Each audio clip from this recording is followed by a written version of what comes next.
se encontra em Isaías, da continuação aqui ao louvor que a mocidade entoou ao Senhor, sobre o chamado, não é? Sobre a disponibilidade a um chamado. Isaías, capítulo de número 6. Antes de realizarmos a leitura, eu quero agradecer a Deus por esse privilégio de estar com vocês aqui, retornar aqui com o pastor Nestor, meu pai. Deus abençoe e continue abençoando o seu ministério, a família, os filhos, que Deus abençoe. Ao Paulinho, obrigado pelo convite, que Deus continue abençoando o seu próximo ministério, que Deus continue te honrando cada vez mais. E os obreiros que aqui estão, os irmãos que aqui estão, eu acredito que qualquer um de vocês poderiam nessa noite trazer uma palavra ao nosso coração, mas eu louvo ao Senhor por essa oportunidade, aos irmãos, à igreja aqui no Colômbia 2. Que Deus continue abençoando vocês. Cheguei um pouco atrasado, não foi por conta da chuva, né? Hoje um dia abençoado, chuvoso, mas foi porque eu deixei a minha filha lá na congregação do Novo Paraná. A minha filha é uma bênção, ela faz uns propósitos e me inclui nos propósitos dela. Eu digo, você faz os seus propósitos, mas me tira do seu rolo. Ela diz, é meu pai, ela fez um voto, que se ela recebesse o voto ano passado, ela voltaria a congregar no Novo Paraná. Nós estávamos no Novo Amazonas, né? E Deus realizou o voto, ela voltou para lá. E me carregou para lá. Eu falei para o pastor Júlio, pastor, eu estou no Novo Amazonas, eu estou ajudando, né, nas missões, por favor, o senhor me libere, não me segure. Já queria me segurar, eu falei, não me segure. Ele entendeu e ela está lá. Levei ela para lá, ela está ajudando lá os jovens, né? E o tempo passa, não é? O tempo voa. Minha filha esse ano faz 17 anos. E eu glorifico a Deus por ela estar comigo na igreja, na casa do Senhor. Glorifico a Deus. Hoje é um culto missionário, não é? De reflexão missionária. E é válido dizer isso aqui. Filho de crente não é crentinho, assim como filho na verdade, filho de crente não é crentinho. Ele precisa aceitar a Jesus. E eu disse para minha filha uma certa feita, filha, você está crescendo, um belo dia você precisa aceitar a Jesus. Quando alguém fazer o apelo, você precisa levantar a sua mão confessando a Jesus. E um belo dia eu pregando lá na igreja do Bosque da Esperança. Acho que era um culto de missões também. Eu fiz o apelo, Rafa aceitou a Jesus. Então eu posso dizer que eu ganhei a minha filha para Jesus. Uma honra para mim. Uma honra para mim ganhar alguém tão próximo, não é? Porque ser crente para alguém de fora, né, irmãos, é legal, né? A pessoa te vê uma vez por semana. Agora ser crente para quem está do seu lado, para quem convive com você, sabe as suas falhas, os seus defeitos, não é fácil. E a Rafinha aceitou a Jesus comigo, pregando numa ministração. Em outra ministração, a gente falando sobre o Espírito Santo, Jesus batizou ela com o Espírito Santo e ela começou a chorar e eu fiquei preocupado, eu ministrando aqui, preocupado por que ela estava chorando.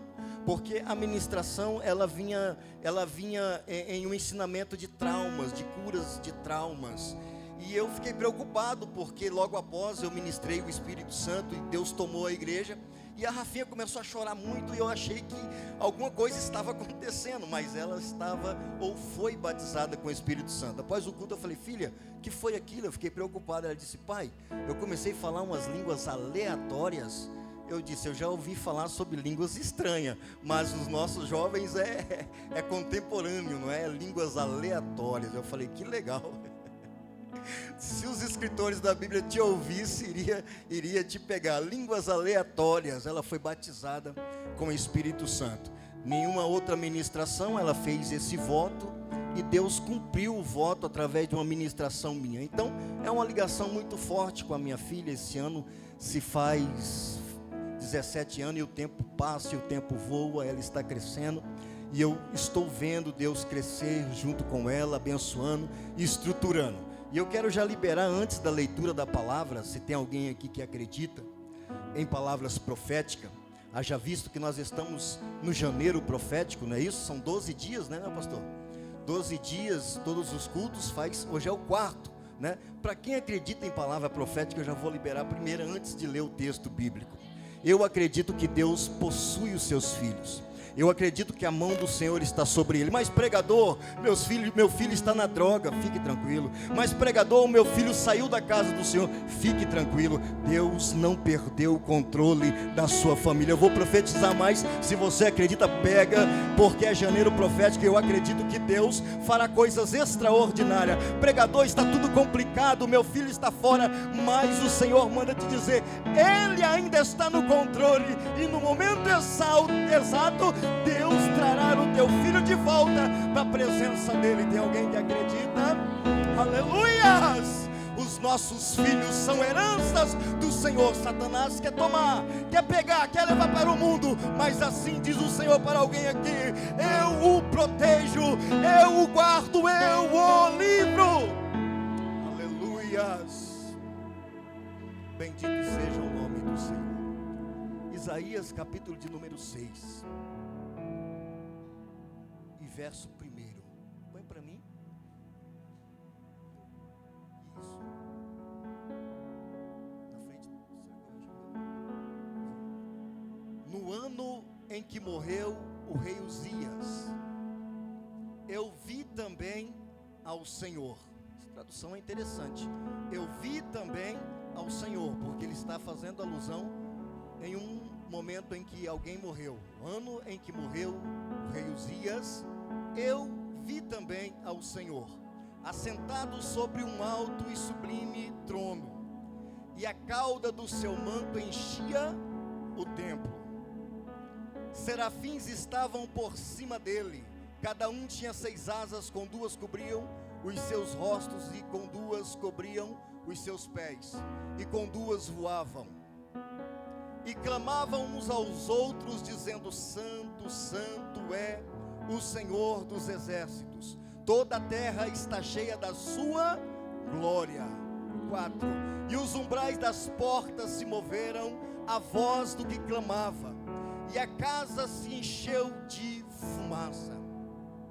Então disse eu: ai de mim, pois estou perdido, porque sou um homem de lábios impuros, e habito no meio de um povo de impuros lábios, e os meus olhos viram o Rei, e os meus olhos viram o Rei, o Senhor dos exércitos. Porém um dos serafins voou para mim, trazendo na sua mão uma brasa viva, que tirara do altar com uma tenaz. E com a brasa tocou a boca e disse: eis que isto tocou os teus lábios, e a tua iniquidade foi tirada, e expiado o teu pecado. 8. E depois disso ouvi a voz do Senhor que dizia: a quem enviarei? E quem há de ir por nós? Então disse eu: eis-me aqui, envia-me a mim. Glória a Deus. Até o 8. Bendito seja o nome do Senhor. Isaías foi quem descreveu esse texto. Ele começa esse capítulo, o capítulo de número 6, nos localizando no tempo. Ele diz assim: o ano em que morreu o rei Uzias. Isaías é ele quem escreve sobre a vida de Uzias. O capítulo de número 26 de 2 Crônica, até o versículo 20 a 21, vai descrever a história desse rei. E por que Isaías, o profeta Isaías, ele, antes de descrever uma visão da parte de Deus para com ele, ele cita a morte de um rei. E ele diz que ele vê um rei sobre um trono. Ele faz questão de nomear Deus como rei, o Senhor dos exércitos. É Isaías quem sabe todos os pormenores da vida de Uzias. Esse rei que começa a reinar com 16 anos de idade. O seu pai faz reto que aos olhos do Senhor, e o povo nomeia Uzias com 16 anos de idade. da idade da minha filha Rafa, da idade de alguns jovens que aqui estão, com 16 anos, alguém toma a cidade de Jerusalém, a tribo de Judá, para reinar. E a Bíblia diz que mesmo jovem, mesmo com 16 anos, esse jovem com uma estrutura familiar que herda do seu pai, ele busca ao Senhor, ele é reto aos olhos do Senhor, consulta os profetas para tudo aquilo que ele iria fazer no seu reinado. E a Bíblia vai dizer que enquanto Uzias foi reto ao Senhor e o seu coração voltou a ele, Deus o prosperou. Eu vou liberar a partir de agora a segunda palavra profética que o Senhor colocou em meu coração para esse momento. Se queremos ter algo da parte do Senhor e sairmos da monotonia, quem sabe alguém estava nesse estado no ano de 2025. Esse mês é um mês profético. Nesse mês nós vamos projetar todo o nosso ano. Quem sabe você ainda não fez um projeto anual, mas este é o momento de você colocar o seu coração e entregar o seu projeto ao Senhor. Quer ser bem sucedido, quer ter um ano abençoado, quer ter um ano de bênção para você e a sua família. E quando eu digo de bênção, não é apenas no quesito material, financeiro. É algo que o dinheiro não pode comprar, é algo que a finança não pode trazer. Uma paz que excede do Senhor. Se você quer desfrutar desta paz que não se compra com dinheiro, mas ela desfruta de uma presença permanente com Deus, comece a partir de hoje a entregar o seu caminho ao Senhor, a buscar ao Senhor em oração, que você verá as coisas acontecerem, clarearem no teu caminho. Esse rei fez o que era reto, buscou em oração, em consagração, respeitando as hierarquias que havia em seu reinado com os profetas e com os sacerdotes. A Bíblia vai dizer que Deus o prosperou de uma forma extraordinária.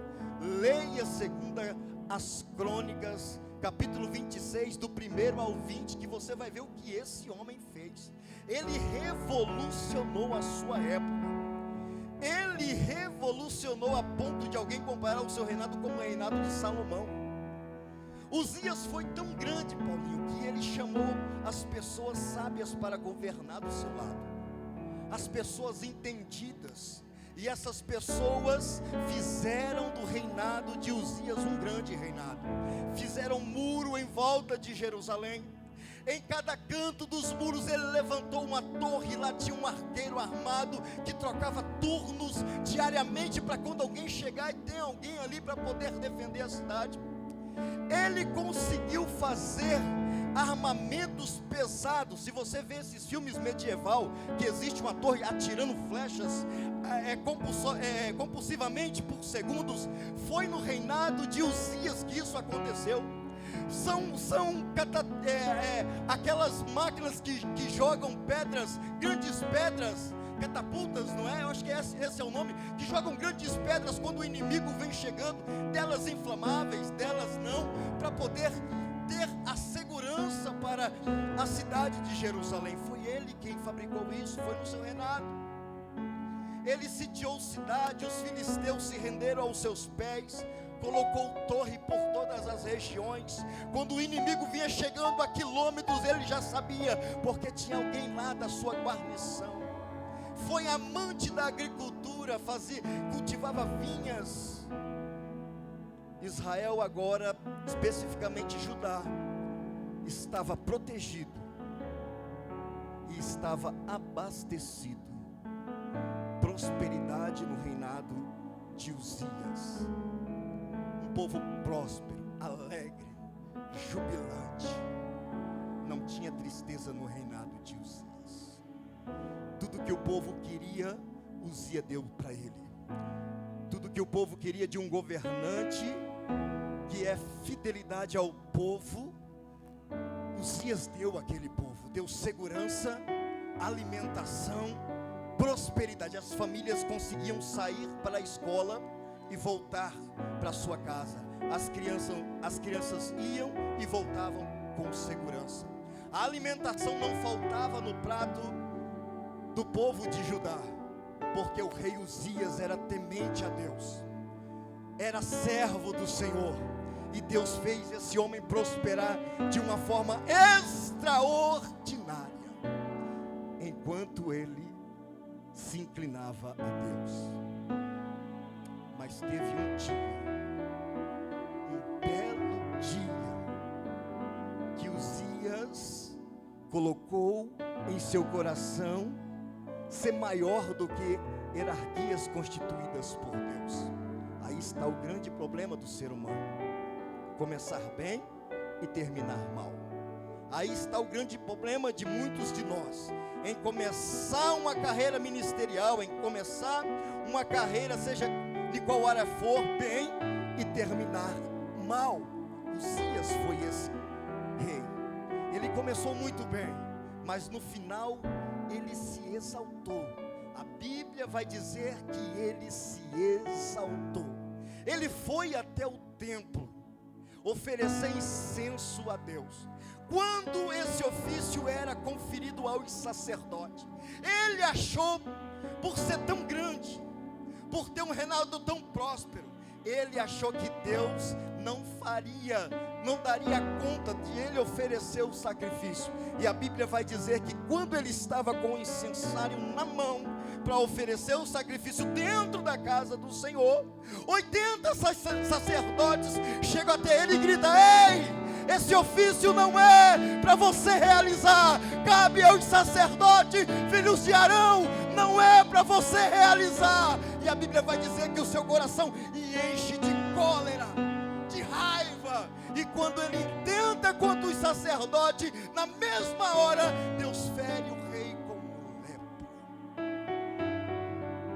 E ele, percebendo que estava leproso, correu de dentro da casa do Senhor.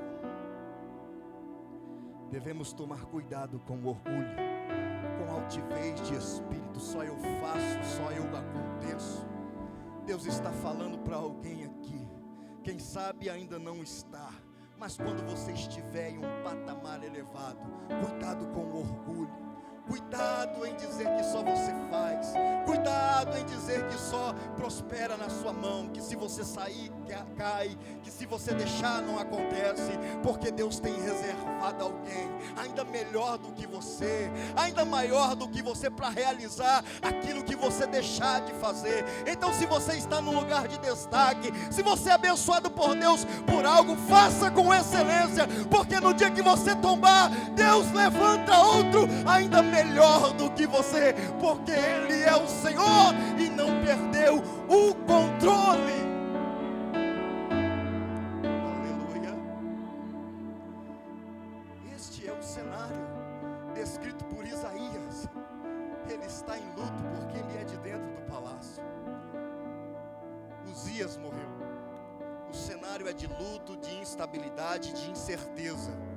Quem sabe é o mesmo cenário do Brasil esse ano. Um cenário de luto, de insegurança e de incerteza. Mas deixa eu dizer algo para você. O trono está vazio. O trono terrestre está vazio. Mas a visão que Isaías tem do trono de Deus é um rei assentado sobre o trono. O trono terrestre está vazio, mas o celestial está ocupado. Pregador, me explique esse contraste.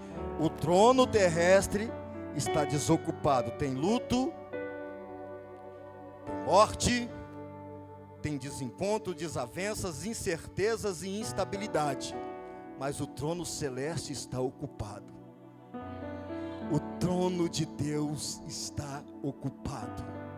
O domínio de Deus ainda prevalece sobre os tronos terrestres. Enquanto Isaías vê o trono terrestre vazio, ele vê o trono eterno ocupado por aquele que rege as nações. Eu não sei o que você está passando por esses dias. Eu não sei o que você trouxe de 2026. Quem sabe você trouxe luto. Pregador, quem sabe você trouxe luto. O ano passado fez-se um ano que a minha irmã partiu segurando na minha mão. Ela dizia, eu fui visitar ela no hospital, ela com um câncer em fase terminal, com tratamentos paliativos, apenas para amenizar a dor, para ela morrer sem dor. Ela pegou na minha mão enquanto ainda estava estável e disse, mano, eu quero te pedir algo, não me deixe. E eu disse, eu só saio daqui com você, de um jeito ou de outro.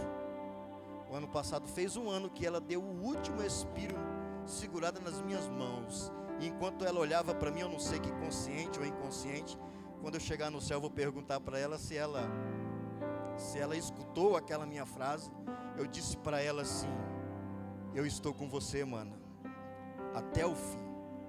E ela deu o último respiro segurando nas minhas mãos. E o final desse ano foi um ano muito complicado para mim e para minha família, porque nós perdemos a minha irmã. Não foi fácil. Quem sabe alguém está assim como eu, trouxe em 2026 um luto, alguém que partiu, alguém que se foi. Quem sabe o seu luto não foi uma perca física, alguém da sua família que se foi, mas foi algo que se perdeu. O ser humano não está acostumado a perder. Vocês sabiam que nós não fomos feitos para perder? É por isso que alguém em algum jogo de brincadeira, alguém pula na mesa, quebra a mesa, briga, mas alguém fala, mas rapaz, é só brincando, você não sabe nem brincar. É porque nós não somos acostumados a perder, Paulinho. Não somos. Lá no Éden, Deus nos fez para não perder, comer da árvore da vida e viver eternamente. Porque a ordem da multiplicação é antes da queda. Então lá nós seríamos famílias no Éden, sem perdas. Mas através do pecado veio a perda. E com a perda o luto. Quem sabe o seu luto é algo que você perdeu ano passado, retrasado, 10 anos, não sei quanto tempo. Mas Deus manda eu dizer para alguém aqui, o trono da terra está vazio, mas o celeste está ocupado. Pregador, melhores para mim entender, você está em luto aqui, mas Deus não perdeu o controle. Trono fala de controle, de domínio.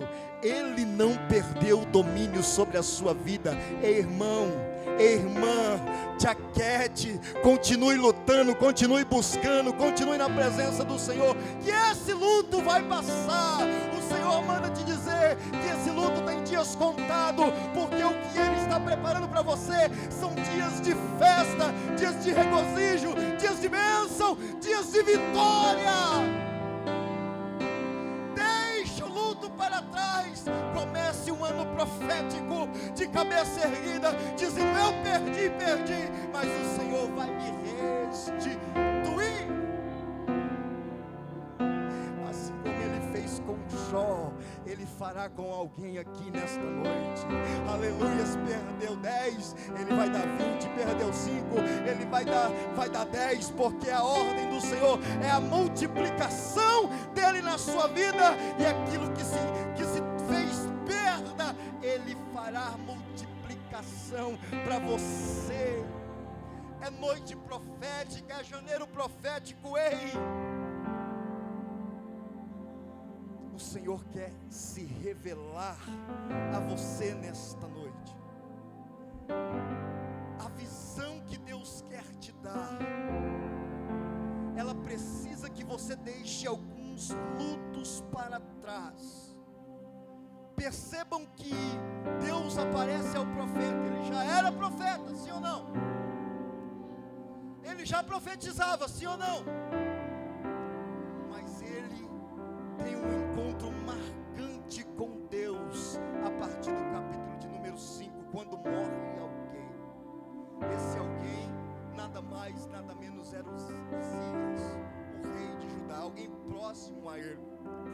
Quem sabe esse Uzias fazia com que o seu ministério fosse barrado, fosse diminuído a frequência. E por isso ele faz alusão a este ano, o ano da morte do rei Uzias, o ano em que morreu Uzias. Eu vi o Senhor.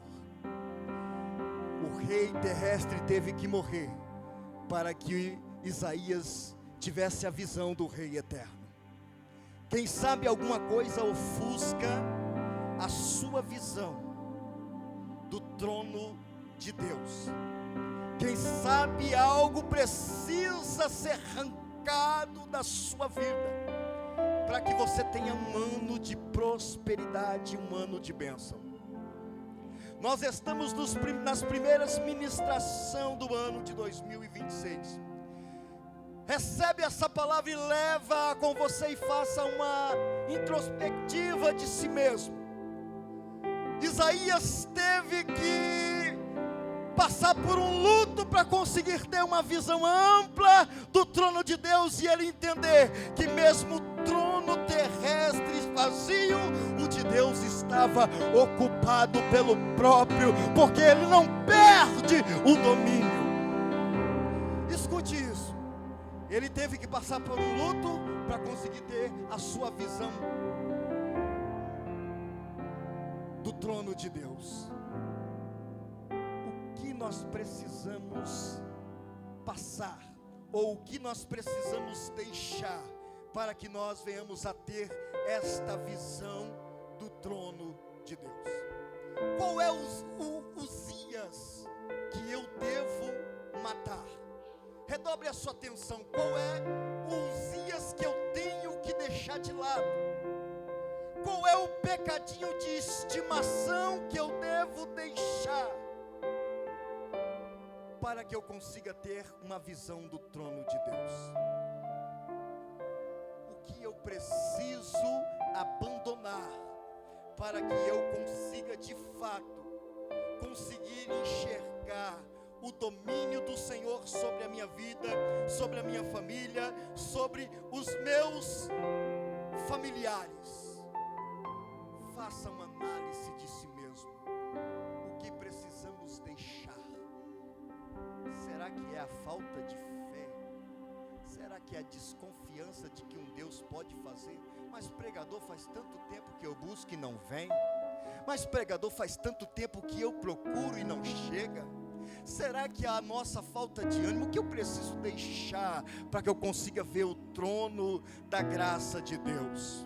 O que precisa morrer? Será que é um pecado? Um pecado da língua, conforme está aqui o próprio Isaías, quando ele tem essa visão, ele diz que habita no meio de um povo de impuros lábios. Ele confessa o seu pecado, diz: Deus, o meu pecado é na língua. Eu não sei o que ele falava. Quem sabe no meio dos grupos ele falava algo que desfavorecia o reino, que desconsiderava Deus, e ele reconhece o seu pecado. Qual é o pecado que você tem que reconhecer, para que você consiga ter a visão do trono? Qual é o pecado que você precisa deixar, para que Deus se faça dominador na sua vida, para que Ele se faça presente na sua vida? Qual é o Uzias que você tem que matar, ou ajudar a matar? Como assim, pregador? Tem coisas que Deus arranca, mas tem coisas que eu deixo. Tem coisas que Ele faz, mas tem coisas que eu tenho que fazer. O que você tem que fazer para que você tenha realmente uma visão do trono de Deus? O que você tem que deixar? E deixar não é fácil. Sair da zona de conforto não é para qualquer um. Se desvencilhar de um pecado não é fácil. Por quê? Porque pecado é bom. Quem disse para você que pecado é ruim? Se fosse ruim você não pecava. Eu não pecava, sim ou não? Se eu peco é porque é bom. Se você tem a opção de ir em uma fruta amarga e uma doce, em qual que você vai? A doce. É assim o pecado. Eu tenho a opção de fazer o que eu quiser, e eu vou lá porque eu tenho o livre-arbítrio de ir fazer o que eu quiser. Mas tem uma coisa: as consequências de um pecado, ela vem sobre a minha vida e sobre a vida das pessoas que estão próximas a mim. Mas deixa eu te falar algo: Deus, Ele nos livra de todo o pecado através do sangue do teu filho. Deixa eu dizer algo para você: aquilo que você não consegue se livrar, aquilo que você não consegue se libertar, o Senhor manda te dizer, Ele te ajudará, mas também faça a tua parte para que você se desvencilhe do pecado, daquilo que te prende, daquilo que ofusca a visão do domínio de Deus, porque a partir deste mês Ele quer dominar a sua existência. O ano em que morreu o rei Uzias, eu vi o Senhor. O trono está vazio, mas o Senhor ainda está no domínio. Fique tranquila, durma sossegada, dorme sossegado, porque Deus não perdeu o controle. Mas pregador, a política, fique tranquilo, Deus não perdeu o controle. Mas pregador, a minha vida sentimental, fique tranquilo, Deus não perdeu o controle. Mas pregador, a minha vida financeira, fique tranquilo, Deus não perdeu o controle. O trono terrestre está em luto, mas o trono celeste está em júbilo, porque Ele ainda domina, Ele ainda reina. Aleluias! Quando essa brasa é tirada do altar do trono de Deus e é tocada a boca do profeta, ele reconhece o seu pecado e ele então consegue ouvir a voz de Deus o chamando para uma missão. A quem enviarei? Quem há de ir por nós? Ou quem há de ir por mim? Isaías, agora purificado, ele aceita o chamado, porque a purificação, ela vem antes do chamado. Tem gente que quer apressar as coisas, colocar o burro na frente da carroça, mas as coisas de Deus são organizadas. Se ainda não aconteceu, fique tranquilo, vai acontecer. Se ainda não deu certo, se é da vontade do Senhor, fique tranquilo, vai acontecer. É no momento certo. Primeiro vem a purificação, com a brasa tirada do altar, depois vem o chamado. Depois vem o chamado, e depois de purificado, sem culpas para levar na bagagem, porque coisa ruim, irmão, é levar culpa na bagagem. É alguém te apontar e dizer assim: é você? Te conheço? Coisa triste. Primeiro purifica, depois vai. Primeiro seja restaurado, para depois cumprir o chamado. Mas quanto tempo leva isso, pregador? Eu não sei. Quem sabe um ano, quem sabe um dia, quem sabe um mês. Mas o que eu quero dizer para alguém aqui é que você não pode fugir do seu chamado. Eu vou repetir, alguém vai entender. Você não pode dizer não ao seu chamado.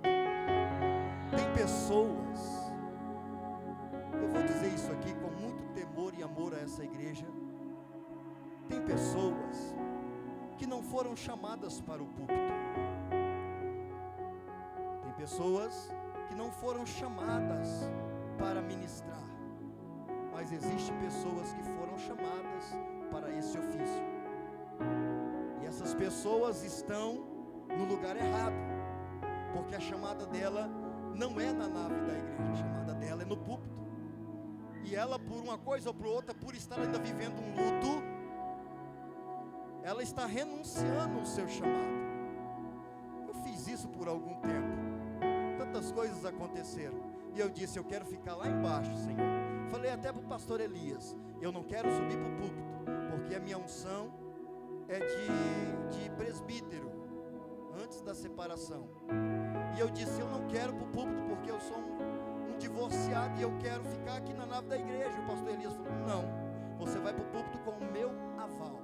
Você vai estar lá com o meu aval, e enquanto eu ser o seu pastor, você é do púlpito.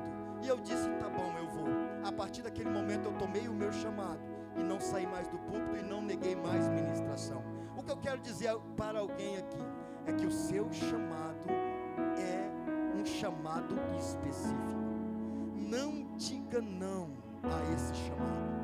O Senhor nessa noite está dizendo para alguém aqui: volte a ministrar, volte a cantar, volte a pregar, volte a evangelizar, volte a fazer a minha obra. Alguém, Deus está mandando dizer para alguém aqui, é muito forte isso: volte a estar disponível. Vamos ficar sobre os pés, eu já termino. Deus está dizendo para alguém aqui: volte a estar disponível para a minha obra, para o meu chamado, para realizar aquilo que eu tenho para fazer em você e através de você. O trono te chama, a brasa foi tirada de lá, do trono, do altar do Senhor, e toca na vida do profeta, e ele consegue entender o seu chamado.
Glória a Deus.